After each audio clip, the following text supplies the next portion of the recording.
मेरे प्रिय भाई और बहनों, हम में से अधिकतर लोग विश्वासी हैं और प्रार्थना किया करते हैं, और हम चाहते हैं कि हमारी प्रार्थना प्रभु के समक्ष पहुंचे। हमें प्रवक्ता ग्रंथ के अध्याय 21 वाक्य 6 में पढ़ने को मिलता है, एक सशक्त वचन है, दरिद्र की प्रार्थना सीधे ईश्वर के कान तक पहुंचती है। दरिद्र की प्रार्थना सीधे ईश्वर के कान तक पहुंचती है। लूकस के समाचार के अध्याय 18 में पढ़ते हैं, प्रभु यीशु जेरिको नगर से गुजर रहे थे। एक विशाल भीड़ उनके साथ लगी हुई थी, लोगों का कोलाहल चल रहा था। उस मार्ग के किनारे एक भिखारी बैठा हुआ था, वो अंधा था। लोगों के कोलाहल के बावजूद जब उसको पता चला कि यीशु वहां से गुजर रहे हैं, उसने पुकारा, यीशु दाऊद के पुत्र मुझ पर दया कर। यीशु दाऊद के पुत्र मुझ पर दया कर। भीड़ के कोलाहल के बावजूद उसकी प्रार्थना यीशु के कान तक पहुंचती है। यीशु रुक जाते हैं और उसको उसकी रोशनी वापस दिलाते हैं। वचन कहता है, दरिद्र की प्रार्थना सीधे ईश्वर के कान तक पहुंचती है। प्रभु यीशु ने कहा लूकस के सुसमाचार के अध्याय 4 वाक्य 18 में कि प्रभु का आत्मा मुझ पर छाया रहता, उसने मेरा अभिषेक किया है, उसने मुझे भेजा है जिससे मैं दरिद्रों को सुसमाचार सुनाऊं। ये दरिद्र कौन है? ये दरिद्र कौन है? एक बार जब मैं अपने प्रवचन में बार बार दरिद्र शब्द इस्तेमाल कर रहा था, एक बहन ने मुझे संदेश भेजा फोन के द्वारा, आप दरिद्र के बदले निर्धन क्यों नहीं बोलते हैं? वही बेहतर शब्द है। निर्धन और दरिद्र एक नहीं है। निर्धन का मतलब है धनहीन, धन रहित। धनवान भी कभी कभी दरिद्र हो सकता है। जब सारे उपाय विफल हो जाते हैं, जब सारे मार्ग बंद हो जाते हैं, जब सारे लोगों के तिरस्कार का अनुभव करना पड़ता है, जब अपने ही लोगों से धोखा खाना पड़ता है, जब अपनी शक्तियां शिथिल पड़ जाती हैं, उन सारे क्षणों में वो अपने आप को असहाय महसूस करता है, दुर्बल महसूस करता है, दरिद्र महसूस करता है। ऐसी स्थिति में, ऐसी अवस्था में यदि वो अपने हृदय को प्रभु की ओर उठाएं और स्तोत्रकार के साथ कहें कि जिसने स्वर्ग और पृथ्वी को बनाया है वही मेरी सहायता करेगा, तो उसकी प्रार्थना में बहुत बड़ी शक्ति होती है। वचन कहता है, दरिद्र की प्रार्थना सीधे ईश्वर के कान तक पहुंचती है। बाइबल में हमें बहुत सुंदर सुंदर उदाहरण मिलते हैं। सामुएल के पहले ग्रंथ के अध्याय 1 में हम अन्ना के बारे में पढ़ते हैं। सामुएल की मां अन्ना। सामुएल के पिता एल्काना जो एफ्राइम के रहने वाला था, उसकी 2 पत्नियां थी। एक थी अन्ना और दूसरी थी पेनिन्ना। पेनिन्ना की कई संतानें थी, कई बच्चे थे, लेकिन अन्ना की कोई संतान नहीं थी, कोई बच्चा नहीं था, वो बाज थी।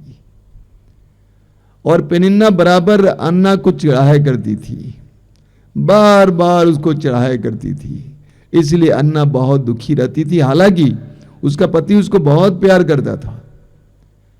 जब वो उदास रहती थी, पति बोला करता था, तुम क्यों उदास रहती हो? क्या मैं तुम्हारे लिए 10 बच्चों के बराबर नहीं हूं?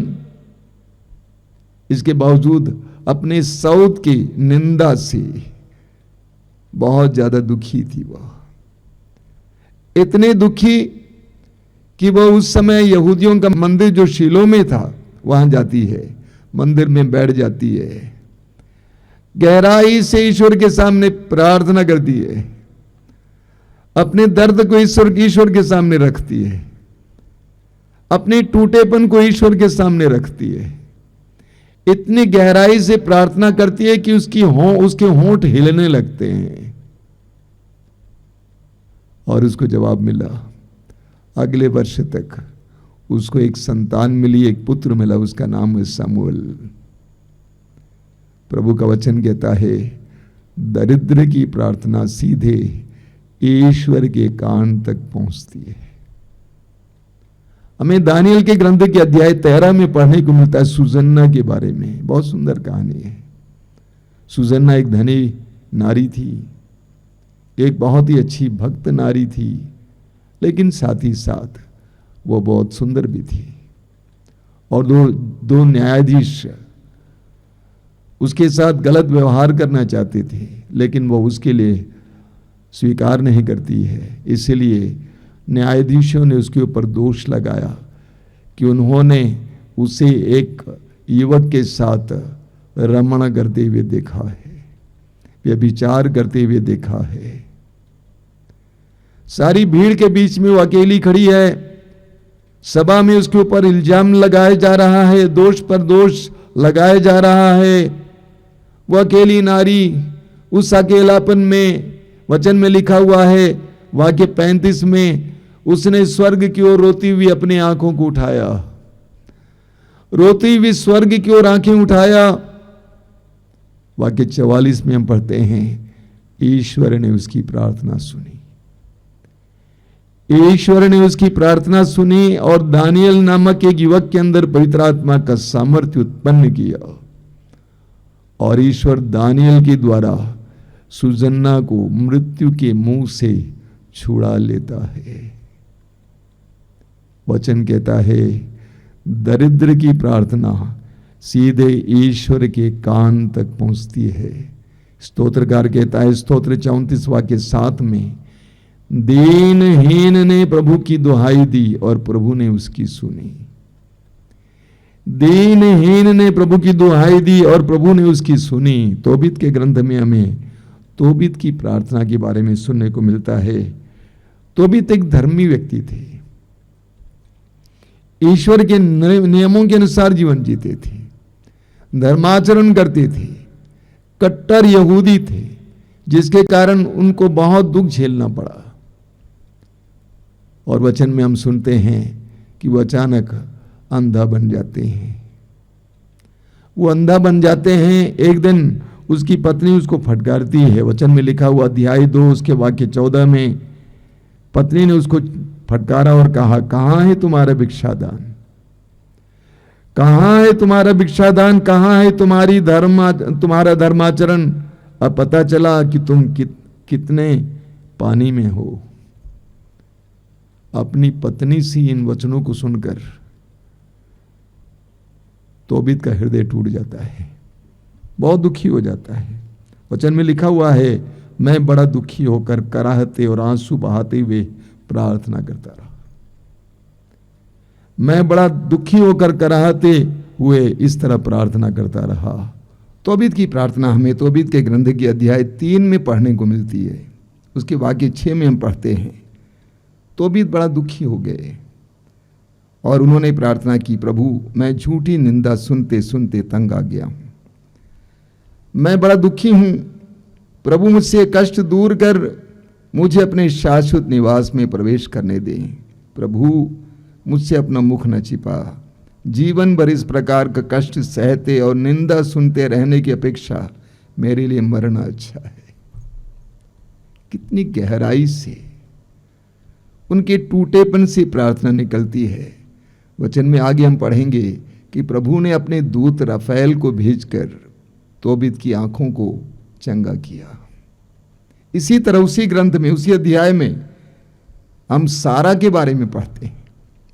सारा रागुएल की बेटी थी और सारा के 7 बार विवाह हुआ था। पहले पति के साथ संसर्ग करने के लिए जाते समय पिशाच ने उसके पति को मार डाला। इस तरह 7 पतियों को पिशाच ने मार डाला। बहुत दुखी थी, टूटी हुई थी। और उसकी नौकरानी ने उससे क्या कहा? नौकरानी ने गुस्से में आकर एक बार सारा से कहा, पतियों की हत्यारिन, तुमको 7 पति मिल चुके हैं और तुम किसी की नहीं बन सकी। अपने मरे हुए पतियों के कारण हमको क्यों डांटती हो? उनके पास चली जाओ, अच्छा हो कि हम तुम्हारे पुत्र या तुम्हारी पुत्री को कभी नहीं देखें। सारा बहुत दुखी हो गई। सारा ने सोचा कि मैं आत्महत्या करूंगी, लेकिन उसका हृदय माना नहीं। उसने सोचा यदि मैं आत्महत्या करूंगी ये मेरे पिता के लिए दुख का कारण बनेगा, इसलिए उसने सोचा कि मैं प्रार्थना करूंगी। सारा ने प्रभु से प्रार्थना की, हृदय खोल कर प्रार्थना की, और प्रभु ने उसकी प्रार्थना को सुन लिया।